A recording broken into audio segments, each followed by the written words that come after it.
हाँ तो नमस्कार सभी प्यारे बच्चों सब। आप लोग कैसे हैं? उम्मीद करते हैं कि अच्छे होंगे। आप सब मन लगा कर पढ़ भी रहेंगे। बच्चों आज क्लास 8वां का चक्रवृद्धि ब्याज का एनसीईआरटी का जो प्रश्न है वह कंसेप्ट के साथ साथ कुछ मैथ का भी प्रश्न लाए हैं। आइए बिना समय गवाते हुए अपने कंसेप्ट की ओर चलते हैं। चक्रवृद्धि ब्याज उसे कहते हैं यानी ब्याज का हम चक्रवृद्धि ब्याज कहते हैं। ब्याजों का ब्याज का चक्रवृद्धि ब्याज कहते हैं। आइए एक वर्ष का एसआई और सीआई यानी साधारण ब्याज और चक्रवृद्धि ब्याज बराबर होता है। 2 वर्ष का सीआई यानी चक्रवृद्धि ब्याज होता है 2r प्लस r स्क्वायर बटा 100।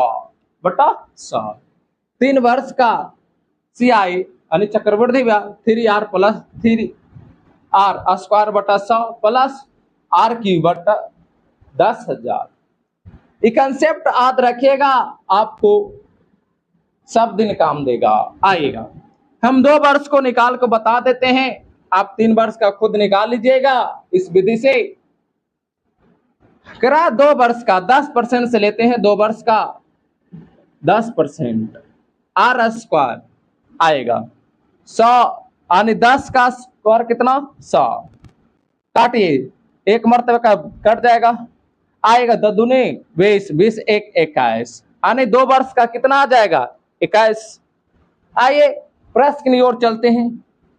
800 रुपया का 10% वार्षिक दर से 2 वर्ष का चक्रवृद्धि ब्याज ज्ञात कीजिए। 800 रुपया, मूलधन हमेशा कितना 100, मूलधन हमेशा 100। 800 रुपया मूलधन है, मूलधन 100 हमेशा 100 रहता है। यानी दिए की तुलना दिए से जिसको निकालना है उसके गुना कर दीजिए, ऑटोमेटिक आंसर आ जाएगा। मूलधन यहाँ 800, यहाँ मूलधन 100 होता है। 2 वर्ष का चक्रवृद्धि ब्याज 21, 2 जीरो से 2 जीरो, 2 जीरो से 2 जीरो, गुना करेगा 8 का मार 2 16 आएगा, जो ऑप्शन में उसको मार दीजिए। अगला देखिएगा, कह रहा है कि 5,000 रुपया का 10% वार्षिक दर से 3 वर्ष का चक्रवृद्धि ब्याज ज्ञात करना है।